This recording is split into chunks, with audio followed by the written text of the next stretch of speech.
ये मैं जल्दी से बताने लगा हूँ। ये देखें, ये आपका है ड्यूरल साइनसेस। जो ड्यूरल साइनसेस होते क्या हैं? ड्यूरल साइनसेस ये होते हैं कि जो ड्यूरा होता है, ये आपका ब्रेन है।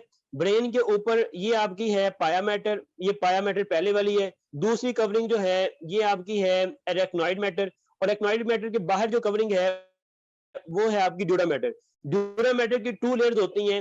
एक जो इनर होती है वो उसे मेनिंजियल लेयर कहते हैं, जो आउटर होती है उसे पेरिओस्टल लेयर कहते हैं। इसके अंदर ये जो आपकी है ना अरेक्नॉइड मैटर, इससे सीएसएफ ड्रेन होता है। और इसके अलावा सुपीरियर कॉर्टेक्स की जो ब्लड है वो भी इधर ड्रेन होता है, ठीक है। अब इधर से जो ब्लड है वो आगे इंटरनल जुगुलर वेन में ड्रेन होता है, ठीक है। ये जो कैवर्नस साइनस है असल में ये ड्यूरल वेनस साइनस है। अब ये ड्यूरल साइनसेस कहाँ, इसकी लोकेशन के लिहाज से इसे कैवर्नस साइनस कहते हैं। अब कैवर्नस साइनस की जो बाउंड्रीज हैं, जो इसके कंटेंट है, वो बहुत इंपॉर्टेंट है। वो क्या है कि आपने देखें, ये एमसीक्यू आता है कि ये आपका है कैवर्नस साइनस, ये कैवर्नस साइनस बना हुआ, ये उसकी पेरिओस्टल लेयर है और ये दूसरी उसकी मेनिंजियल लेयर है। तो इसके इसके इसमें होती है ये आपकी इंटरनल कैरोटिड, ये कंटेंट इंटरनल कैरोटिड आर्टरी होती है, और दूसरा इसके साथ होती है एब्डुसन नर्व। तो दो चीजें इसके मिड में होती हैं। मिड में जो चीज होती है, एक इंटरनल कैरोटिड आर्टरी और दूसरी एब्डुसन नर्व। तो जो सबसे रिस्क पे होती है वो एब्डुसन नर्व होती है। जब भी इसका प्रॉब्लम होगा आपका कैवर्नस साइनस में कोई प्रॉब्लम आएगा, तो सबसे जो वर्नरेबल चीज होगी वो एब्डुसन नर्व होगी, और फिर इंटरनल कैरोटिड। जो साइड पे चीजें होती हैं, जो लेटरल वॉल में होती हैं, वो भी आपने याद करनी है। याद करना बहुत आसान है। 3, फिर 4, थर्ड नर्व, फिर 4 नर्व, ओक्यूलोमोटर, ट्रोक्लियर नर्व, फिर आपकी 5 नर्व। 5 में इसकी 2 ब्रांचेस हैं, 1 एंड 2। 1 को कहते हैं V1 ऑप्थेल्मिक, और V2 यानी कि आपकी मैक्सिली नर्व।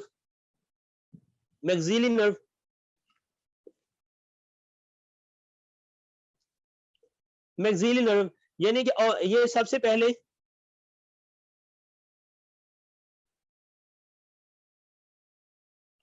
क्या हो रहा है,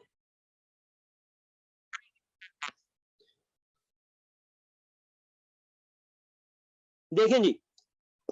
जो कैवर्नस साइनस है उसमें दरमियान में मिड में क्या होता है कैवर्नस साइनस, कैरोटिड, ये भी एमसीक्यू है। और साथ में एब्डुसन नर्व होती है, ये डैमेज हो जाती है, ये मोस्ट वल्नरेबल नर्व है। और जो लेटरल है वो आपकी थर्ड नर्व, यानी क्यूलोमोटर थर्ड को कहते हैं, फिर फोर्थ नर्व, ये टोकियल फोर्थ नर्व है, और ये फिर आपकी फिफ्थ नर्व है। फिफ्थ की 2 ब्रांचेस V1 एंड V2, जिसे ऑप्थेल्मिक नर्व कहते हैं और मैक्सिली नर्व कहते हैं। अब देखें, अगर आपकी 6 नर्व जाएगी, आपकी अब आपकी 6 नर्व डैमेज होगी, तो आपकी लेटरल मूव नहीं कर सकती एब्डुसन नर्व के डैमेज होने से। और अगर फोर्थ नर्व जाएगी तो सुपीरियर ओब्लिक को आपकी फोर्थ नर्व सप्लाई करती है, तो आप नीचे की तरफ अपनी आई को टर्न नहीं कर सकते। जो फोर्थ नर्व है सुपीरियर ओब्लिक को सप्लाई करती है, और सुपीरियर ओब्लिक जो होता है वो जब आप अपनी आई को एडक्ट करते हैं, नोज की तरफ लेके आते हैं, और उसके बाद आपने नीचे की तरफ देखना हो तो सुपीरियर ओब्लिक के थ्रू देखते हैं। तो सुपीरियर ओब्लिक जब आपका डैमेज हो जाएगा, तो आपकी आप आई को नीचे की तरफ डाउनवर्ड टर्न नहीं कर सकते। थर्ड जो नर्व है, आपको पता है जो थर्ड नर्व है, देखें ये आपकी आई है। जो थर्ड नर्व है मीडियल रेक्टस को सप्लाई करती है, तो आपकी आई नोज की तरफ देखती है। सुपीरियर रेक्टस अपर, और इंफीरियर रेक्टस नीचे की तरफ, और फिर इंफीरियर रेक्टस में आप ऊपर की तरफ देखते हैं। तो लेकिन आई की जो प्रॉपर मूवमेंट है वो उधर ही देखेंगे, वो करवाई हुई है जहां मैंने आई के लेक्चर दिए हुए हैं। इधर सिर्फ इतना बताना है कि जब आपकी 6 नर्व जाएगी, एब्डुसन नर्व जाएगी, ये एब्डुसन नर्व है, इसका लियन होगा, यानी कि जब कैवर्नस साइनस थ्रोम्बोसिस होगा। ओक्यूलोमोटर नर्व जाएगी, ट्रोकियल नर्व जाएगी, तो आपकी जो आई की मूवमेंट है वो एबनॉर्मल हो जाएंगी, आपकी आई मूवमेंट एबनॉर्मल हो जाएंगी। तो इधर जो उसने पूछा हुआ था वो क्या है, कैवर्नस साइनस थ्रोम्बोसिस में पेशेंट प्रेजेंट करता है कि उसकी हिस्ट्री होती है, उसे नोज के पास उसे कोई इन्फेक्शन होता है डेंजर एरिया में, और वो इन्फेक्शन ऊपर चला जाता है, और जब वो इन्फेक्शन ऊपर चला जाता है कैवर्नस साइनस थ्रोम्बोसिस करवा देता है। यानी कि कैवर्नस साइनस के अंदर जो वेसल्स हैं उनमें क्लॉट फॉर्मेशन हो जाती है और थ्रोम्बोसिस होने से आपको फ्रंटल हेडेक होती है। उसके अलावा क्या प्रॉब्लम आती है, ये जो ऑप्थेल्मिक नर्व है, ये वी ट्राइजेमिनल नर्व, इसका प्रॉब्लम आता है। तो ये जो आपकी ये एरिया है आईज वाला एरिया, इसे इसकी सेंसिस ट्राई V1 से होती है, यानी कि जो ट्राइजेमिनल नर्व है, जो फिफ्थ नर्व है, उसकी V1 ब्रांच से होती है। और मैक्सिलरी एरिया इसको V2 सप्लाई करती है, यानी जो आपकी ट्राइजेमिनल नर्व है उसकी ब्रांच मैक्सिलरी ब्रांच। तो इस एरिया से सेंसेशन भी नॉर्मल हो जाती है, ऑप्थेल्मिक और मैक्सिलरी एरिया से। तो ये है आपका कैवर्नस साइनस थ्रोम्बोसिस। उसके बाद है एक और एमसीक्यू है जो कि थोड़ा सा, अ पेल looking 50-year-old boy is brought to OPD with profuse nosebleed which could not be controlled by simple measure at home। एक पर्सन है जिसको नोज ब्लीड हो रहा है और उसकी एज है 15 ईयर, और वो आपने सिंपल मेजर की है, आपने पिंच किया नोज को, लेकिन ब्लीडिंग कंट्रोल नहीं हो रही। हिस्ट्री में आपने देखा, जब history revealed that he had been having such episode repeatedly for last 1 year। एक साल से इस तरह के एपिसोड हो रहे हैं। On examination there is a bleeding mass in the nose or with palatal bulge। जब आपने एग्जामिनेशन किया है तो आपको एक मैस मिल रहा है और उसके अलावा जो पैलेट है उस पे बल्ज भी मिल रहा है। तो वो कहता है मोस्ट हेल्पफुल इन्वेस्टिगेशन के। अब देखें, अब इसका डायग्नोसिस बताने के लिए, इसका आंसर करने के लिए आपको पहले ये पता होना चाहिए इसका डायग्नोसिस क्या बनता है। जब डायग्नोसिस बनेगा तो फिर उसकी आप इन्वेस्टिगेशन लिखेंगे ना। तो इसका डायग्नोसिस क्या बनता है, ये ENT का क्वेश्चन है। तो ENT का ये क्वेश्चन है जिसमें पेशेंट को उसकी प्रेजेंटेशन ये होती है कि इधर एक मैस सा बन जाता है नोज में। ये कहते हैं जुवेनाइल एंजियो नेसोफेरेंजियल एंजियोफाइब्रोमा। ये इसका जो डायग्नोसिस है वो जुवेनाइल नेसोफेरेंजियल एंजियोफाइब्रोमा है। ये क्या है, अग्रेसिव ट्यूमर होता है नेसोफेरिंक्स का, और इसमें वेसल्स होती हैं। इसमें दो कंपोनेंट होते हैं, एक वेसल और दूसरा फाइब्रस टिश्यू होता है।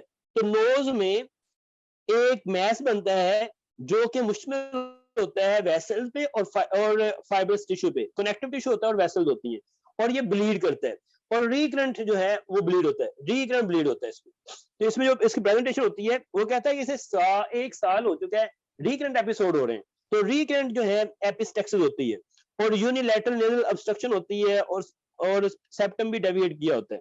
जब आप देखते हैं तो आपको पिंक मैस मिलता है, उसकी रबरी कंसिस्टेंसी होती है और ब्लीड होता है, उसे टच करने पे इजीली ब्लीड हो जाता है।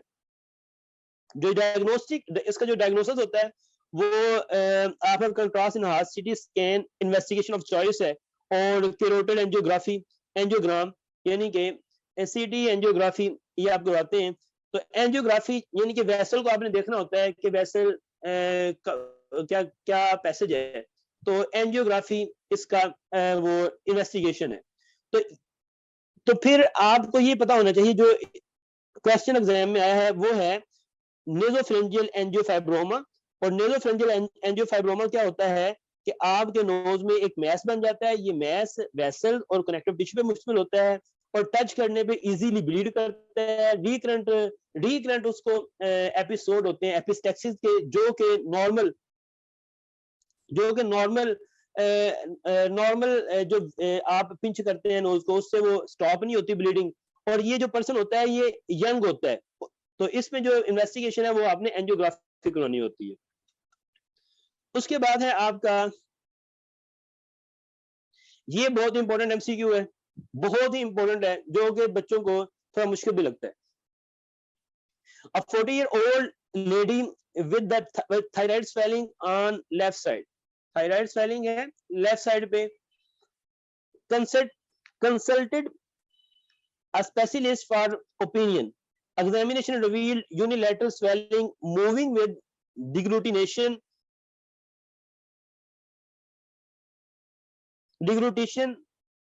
was firm to hard in consistency। Lab investigation revealed that the patient was euthyroid, मतलब कि उसका T3 and T4 normal range में है। Which investigation is specific and sensitive in diagnosis whether she has thyroid cancer. तो वो कहता है कि एक पर्सन को, किसी भी पर्सन को नेक स्वेलिंग है, तो आपने किस तरह मूव करना है। उसमें उसने स्पेसिफिक और सेंसिटिव वो पूछी है, और पर्सन जो है वो यूथायराइड है। तो जो भी पर्सन आपके पास थायराइड स्वेलिंग के साथ आए, थायराइड नोड्यूल हो, तो उसके दो तरह के क्वेश्चन हो सकते हैं कि बेस्ट इनिशियल क्या है और मोस्ट स्पेसिफिक क्या है। अगर तो बेस्ट इनिशियल की बात करते हैं, तो बेस्ट इनिशियल है आपका TSH and ultrasound of the neck, ये बेस्ट इनिशियल जब भी नेक स्वेलिंग के साथ पेशेंट आएगा। तो thyroid TSH, thyroid stimulating hormone and ultrasound जो नेक स्वेलिंग के साथ आ रहा है। अब आपने देखना है, अब आपने देखना ये है कि आपने स्टेप बाय स्टेप किस तरह मूव करना होता है। आपने देखना होता है कि TSH नॉर्मल है। अगर TSH नॉर्मल हो या एलिवेट किया हो, एलिवेट कब करता है, एलिवेट कब TSH उस वक्त करता है जब थायराइड ग्लैंड T3 और T4 प्रोड्यूस ना कर रहा हो, यानी कि वो काम नहीं कर रहा, तो फीडबैक जाता है जिसके रिजल्ट में TSH इंक्रीज हो जाता है। तो जो कोल्ड नड्यूल होते हैं वो कैंसरस होते हैं। कोल्ड नड्यूल किन्हें कहते हैं, वो नड्यूल आपकी नेक में जो कि हाइपो फंक्शनिंग है, जो पे काम नहीं करते, उन्हें कोल्ड नड्यूल कहते हैं, और कोल्ड नड्यूल कैंसरस होते हैं। और दूसरे नड्यूल होते हैं हार्ट नड्यूल। हार्ट नड्यूल होते हैं फंक्शनल, और जो फंक्शनल होते हैं वो नड्यूल कैंसरस नहीं होते। जो नड्यूल काम नहीं करते, यानी कि हाइपोथायराइडिज्म है और नड्यूल है, तो इसका मतलब वो कैंसरस हो सकता है। अगर किसी पर्सन को हाइपरथायराइडिज्म है और उसको नड्यूल है, वो कैंसरस होने के चांस कम है। तो जो हार्ट होते हैं वो फंक्शनल होते हैं जी, और जब बंदा मर जाता है, वो कोल्ड हो जाता है, तो वो कैंसर ही होता है, ठीक है, यानी कि डेड। तो देखिए, अगर तो पहला बेस्ट इनिशियल है TSH एंड अल्ट्रासाउंड, और अगर वो आप TSH इंक्रीज है या नॉर्मल है, तो फिर आपने करवानी होती है FNAC। तो उसके बाद है बेस्ट इनिशियल के बाद जो मोस्ट स्पेसिफिक है वो FNAC है। अगर आप देखें थायराइड स्टिमुलेटिंग हार्मोन और अल्ट्रासाउंड करवा लिया, उसके बाद आपने देखा कि TSH लो है। TSH लो कब होगा, जब पिट्यूटरी हाइपर फंक्शनिंग होगा और T3 एंड T4 प्रोड्यूस करता जा रहा है, तो ये फीडबैक देंगे और आपका जो है TSH कम हो जाएगा। अगर आप देखें TSH कम है, इसका मतलब है कि हाइपरथायराइडिज्म है। हाइपरथायराइडिज्म में TSH कम होता है। तो हाइपरथायराइडिज्म में जो नड्यूल होता है वो कौन सा होता है, वो हार्ड नड्यूल होता है, और हार्ड नड्यूल जो है आमतौर पे वो कैंसरस नहीं होते। तो फिर आपने थायराइड स्कैन करवाना होता है, जिसे थायराइड सिंटिग्राफी भी कहते हैं, और उसके मुताबिक आपने वैल्यूएट करना होता है फर्दर नड्यूल को कि हाइपरथायराइडिज्म है इसको। तो जो मैंने अभी बताया है, इसको मैं डिटेल में एक्सप्लेन किया हुआ फर्स्ट स्टेप 1 के लेक्चर्स में। अब मैं आपको सिर्फ हिंट दे रहा हूं, मेरे पास इतना टाइम नहीं कि मैं हर चीज को एक्सप्लेन करूं। अगर वो पूछे कोल्ड नड्यूल है, और वो पूछे कि बेस्ट इनिशियल क्या है, तो आपका TSH और अल्ट्रासाउंड है, और कोल्ड नड्यूल का मोस्ट सेंसिटिव एंड स्पेसिफिक जो है वो FNAC बायोप्सी, यानी उसके थ्रू आप करते हैं। और बायोप्सी यानी कि हिस्टोपैथोलॉजी करते हैं। बायोप्सी में आप हिस्टोपैथोलॉजी करते हैं, टिश्यू लेते हैं और उसकी हिस्टोपैथोलॉजी देखते हैं कि उसमें सेल किस तरह के हैं वो, तो उसे हिस्टोपैथोलॉजी कहते हैं। तो आंसर है FNAC बायोप्सी, हिस्टोपैथोलॉजी को आप ये कहेंगे। तो वो कहता है, यही बातें उसने लिखी हुई है कि थायराइड स्कैन मैनिफेस्ट हार्ड नड्यूल, और जितने भी आपने कोई भी पर्सन है उसका जो बेस्ट इनिशियल है वो थायराइड ऐसे है, TSH और अल्ट्रासाउंड है नेक्स्ट स्वेलिंग में। और हाइपरथायराइडिज्म में जो उसके बाद टेस्ट होता है वो सिंटिग्राफी थायराइड स्कैन करवाते हैं, जिसमें हाइपरथायराइडिज्म का पता चलता है। और साइटोपैथोलॉजिकल analysis FNAB fine needle aspiration biopsy is required to confirm the diagnosis। तो डायग्नोसिस को कंफर्म करने के लिए जो टेस्ट है वो FNAC है, यानी कि हिस्टोपैथोलॉजी, FNAC हिस्टोपैथोलॉजी। समझ आ गया इसका। तो फिर आपने बेस्ट इनिशियल की बात करेंगे, थायराइड एंड अल्ट्रासाउंड को बताना है, और कंफर्मेटरी टेस्ट की बात करेगा तो आपने FNAC बताना है, यानी हिस्टोपैथोलॉजी आपका। तो इसमें उसने पूछा हुआ था कि sensitive, specific and sensitive diagnostic test क्या है थायराइड नोड्यूल का, तो आपने FNAC बताना है। ये एक और ENT का क्वेश्चन आ गया कि a 10-year-old boy present with torticollis. Torticollis क्या होता है? Twisting of the neck that cause head to rotate and tilt. जो इधर के मसल है उसके वो कॉन्ट्रैक्ट किए हैं, कॉन्ट्रैक्टेड फॉर्म में, और उसका हेड टिल्ट हो गया, ये है torticollis. A tender swelling behind the angle of the mandible, उसकी जो मैंडिबल है एक इधर टेंडर स्वेलिंग है। He had history of the year discharge, पहले उसका ईयर डिस्चार्ज की हिस्ट्री है फॉर द पास्ट 6 ईयर से, 6 साल से उसको ओटाइटिस मीडिया है, यानी कि डिस्चार्ज हो रहा है। और अब जो है उसकी जो है वो नेक इधर टर्न हो गई है। Examination ear showed purulent discharge, granulation tissue in the ear के नाल मिल रहा है, यानी कि उसको otitis media. What is the most likely diagnosis? तो ये पर्सन का मोस्ट लाइकली डायग्नोसिस क्या है? अब जो प्रॉब्लम है वो ये है कि मैंडिबल के पीछे जो है ईयर डिस्चार्ज की हिस्ट्री तो पहले से है कि ईयर डिस्चार्ज हो रहा था। अब जो पर्सन है उसको मैंडिबल के पीछे एक स्वेलिंग बन चुकी है और वो उसने टर्न कर लिया हुआ है, टॉर्टिकोलिस भी हो गया। पहले ईयर डिस्चार्ज की हिस्ट्री है, अब उसकी जो वो नेक है वो टर्न हो चुकी है और एंगल ऑफ मैंडिबल के पीछे उसको वो स्वेलिंग है। तो वो कहता है कि ये क्या है, मोस्ट लाइकली डायग्नोसिस क्या है? तो मोस्ट लाइकली डायग्नोसिस जो है वो बेंजोल एब्सेस है।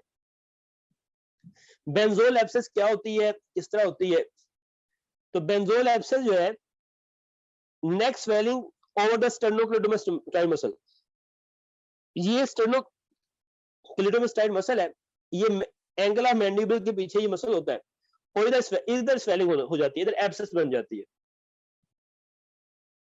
इधर एक एब्सेस बन जाती है जिसे बेंजोल एब्सेस कहते हैं। ये बनती किस तरह है?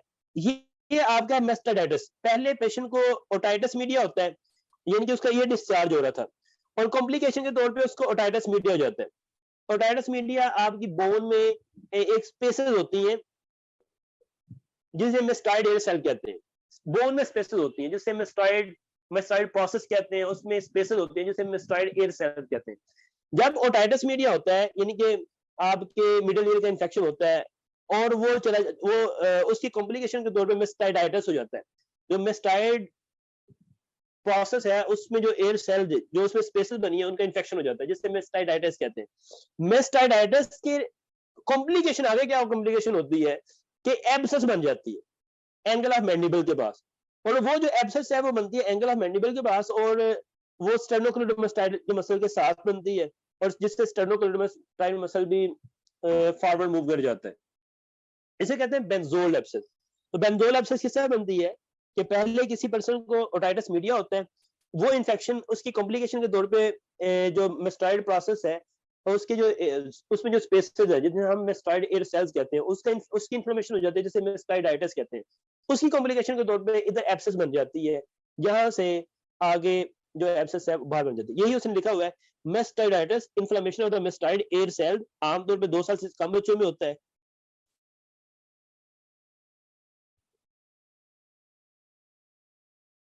ठीक है, और जो कॉम्प्लिकेशन होती है इसकी वो बेंजोल एब्सेस होती है, किसकी? मेस्टाइडाइटिस की जो कॉम्प्लिकेशन है वो बेंजोल एब्सेस है और इसमें फीवर होता है। तो यही चीजें उसने लिखी हुई है, Bezold abscess it is a coalescent mastoiditis. तो जो मेस्टाइडाइटिस है उसमें ब्रेक होता है जिससे जो इन्फेक्शन है वो आगे मूव कर जाता है, यानी कि जो स्टेनोक्लेटोमेस्टाइल मसल है वहां एब्सेस बन जाती है। Swelling in upper neck deep to sternocleidomastoid muscle. तो ये बेंजोल एब्सेस का सिनेरियो है कि उसने पहले ये बताया है कि डिस्चार्ज की हिस्ट्री है 6 ईयर से, यानी कि ओटाइटिस मीडिया, फिर मेस्टाइडाइटिस हो गया, उसके बाद एंगल ऑफ मैंडिबल में स्वेलिंग हो गई है और टॉर्टिकोलिस जो इधर मसल है स्टेनोक्लेटोमेस्टाइल मसल है वो कॉन्ट्रैक्ट करेगा जिसकी वजह से उसका जो हेड है वो टिल्ट हो जाएगा। तो ये बेंजोल एब्सेस इसका डायग्नोसिस है। ये आपका क्वेश्चन है, इंपॉर्टेंट है। A 6-year-old boy presented with unilateral blood stained foul smelling nasal discharge for 2 week. एक पर्सन है, जब भी आप देखें कि छोटा बच्चा है, छोटा बच्चा आपके पास है 6 ईयर ओल्ड है, एक बात उसे यूनिलैटरल नोज में यूनिलैटरल मस कोई प्रॉब्लम हो, उसने कोई चीज अपने नोज में फंसाली हुई है तो फॉरेन बॉडी है। और अब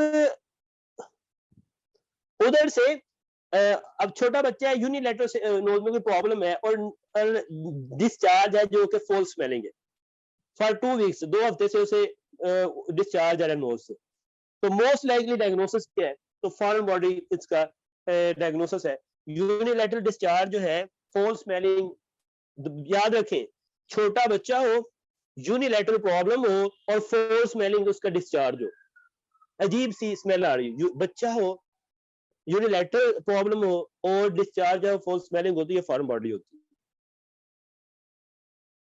तो फॉरेन बॉडी इसका आपका डायग्नोसिस है। उसके बाद है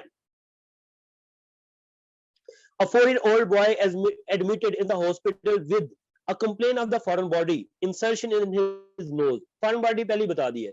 4 hours ago the child was very aggressive and 4 घंटे पहले उसने फॉरेन बॉडी जो है नोज में फंसा ली हुई है। अब वो अग्रेसिव